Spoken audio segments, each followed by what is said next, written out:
How do you see these matchups playing out? Let's start with the Orange Bowl. First one Thursday night, Penn State, Notre Dame. What are you looking at in this one, Howie? Boy, this is going to be another physical football game between two teams that just love to pound inside, and I, Oh yeah.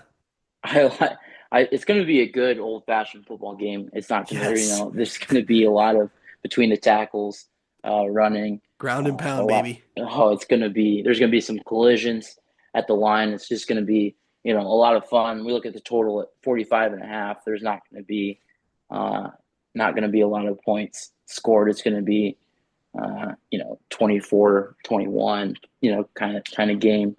Um, I like Notre Dame in this. I really do. Uh, I think Riley Leonard has this uh, difference about him, and I think Penn State has the ability to put him in tougher situations where he's going to have to throw. But I also I think he's going to get loose a couple times and be able to run.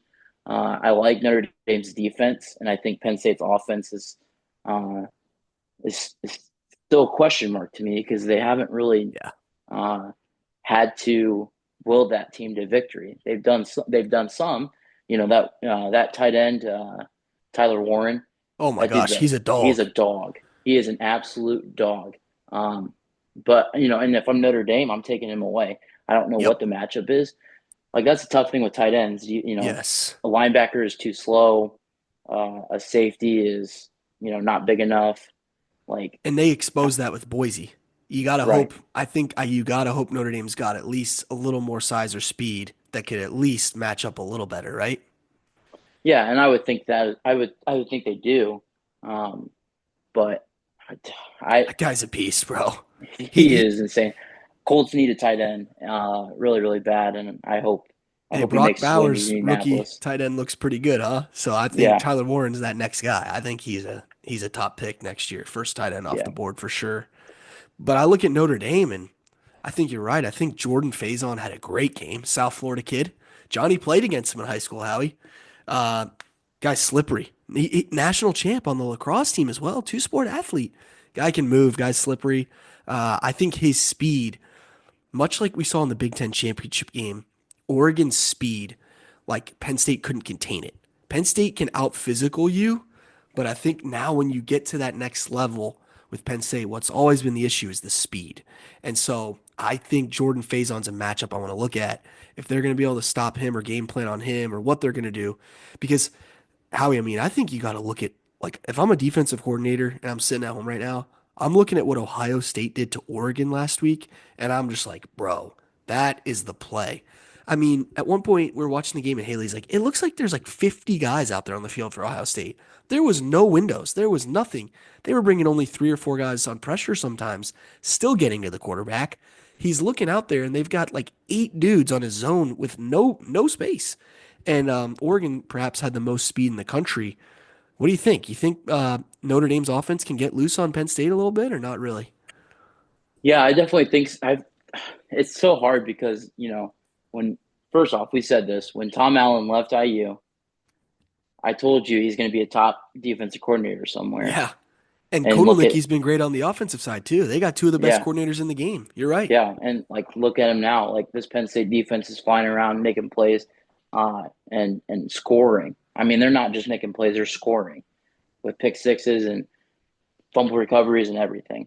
And they've been Yeah, doing it all year. you're right. Uh, so I look if I look at Penn State's defense, I think the turnover battle is going to be huge in this game because Notre Dame Yes. they've turned it over a little bit. They turned it over against IU. I mean, like it's not just like you know a new problem or whatever. Right. They've given it away a couple times. But so has Penn State. I mean, Penn State's Yeah. given it away And a few and Notre times. Dame, I think, has forced the most turnovers on the defensive side all year. And they did it against Georgia too, right? So just Yep. like you said, against Georgia, against IU, and Penn State, that's been what they've done these playoffs, man. Like you said, they were out 14 nothing against SMU on two defensive scores, two pick sixes. You blink and it's 14 nothing. Offense didn't have to do anything. So you're not kidding, man. I really think this matchup features some of the best coordinators in football right now. I was texting a lot of my buddies that are Notre Dame fans. Man, Mike Denbrock and Al Golden have done a phenomenal job. And Andy Kotelnicki and Tom Allen have done a great job. So props to these coaches, Marcus Freeman and James Franklin, for getting great staffs. I think that both teams are going to come in with a good game plan. And you're exactly right, Howie. We're going to see a slugfest. Like, this is going to be an absolute mud brawl, physical game. Who you taking to win this one?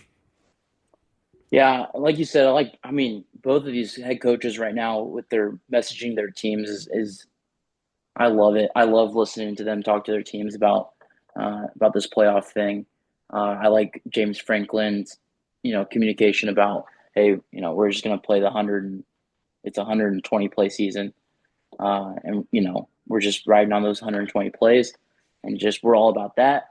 Um, but I like Notre Dame here to win and to beat Penn State, and it's not. That was not something that I wanted after they beat IU.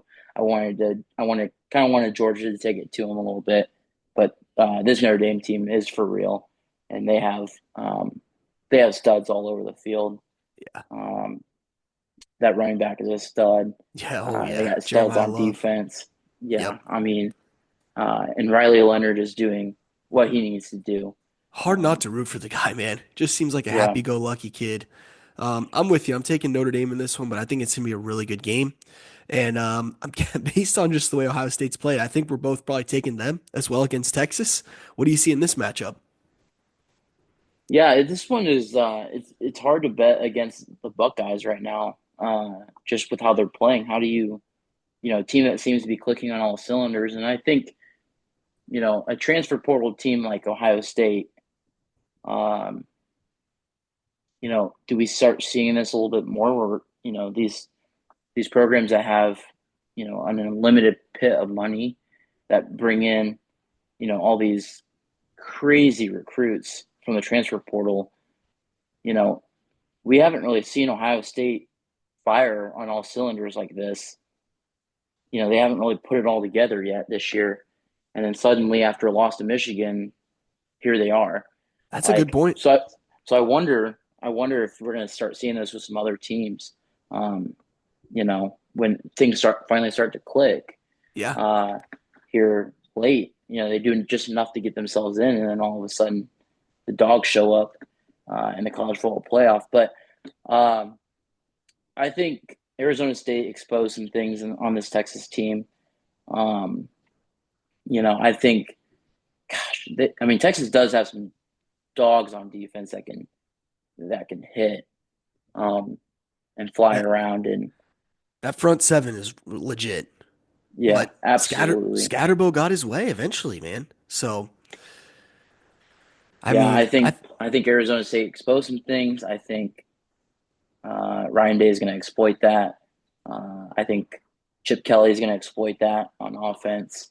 Um, I think they're going to feast on defense and fly around and put Ewers in really tough situations. I think, you know, on game day, Pat McAfee was talking about this. It's like if you can stay on schedule, you know, as an offense, things are going to go well for you. And I think if you looked at Ohio State, like they were always on schedule. They were always in front of the chains. yep. Um, it was first down, touchdown. It was like, Yeah. Yeah. they were always in front of the chains. And I think, I look back to that, to some of the other games. The team that's won is the team that doesn't, get in third and long situations. They stay in Totally front of the agree. chains.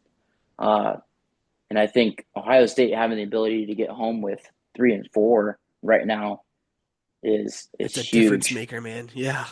You get home with 3 or 4, and the quarterback's dancing in the pocket for 3 seconds and then getting tackled. Like there's no way you can go through your progressions when you got 7 people dropping, Yeah. 8 people dropping. Uh, there's just not enough time in the world, especially with Downs back there. Um, Ball hawk and everything. I like Ohio State in this game. I just think there's too much right now, and I think for your Quinn Ewers is just going to be it's going to be tough. Um, it's going to be a lot for him to dissect. And then I think back to like I watched the IU Ohio State game and Ohio State's ability to disguise blitzes and come from all different angles. Like we didn't really have to see it during the Oregon game, but Ohio State does have the ability to, bring the house in many different ways, and then you get, you know, a millisecond to make a decision. Yeah, Um, like, you're not kidding. so if they can get home with four, great for Ohio State. But if not, they're going to adjust and they're going to bring five or six, and it's going to be quick. Yeah, So I just think there's just too much for Ohio State right now, um, and I think they're shooing to win this thing. for sure. Texas, they have the potential, right, to maybe surprise us. Like I think before we saw this version of Ohio State, everybody was kind of like, a lot of teams were taking, a lot of people are taking Tennessee. A lot of people are like, I don't know, man. The fans have kind of whatever. So maybe Texas, when they just seem like dead, when it seems like, man, Ohio State's got all the momentum in the world, they're clicking on all cylinders. Just with the way Sark has that offensive mind, maybe. But I mean, Ohio State, that defensive scheme they used, I don't see Texas being able to do any better than Oregon did. So I think that they're going to look really good. And Ohio State, to me, has had the toughest road to this point, and they've had two blowout wins. So I think they're the most complete team. They look really dominant.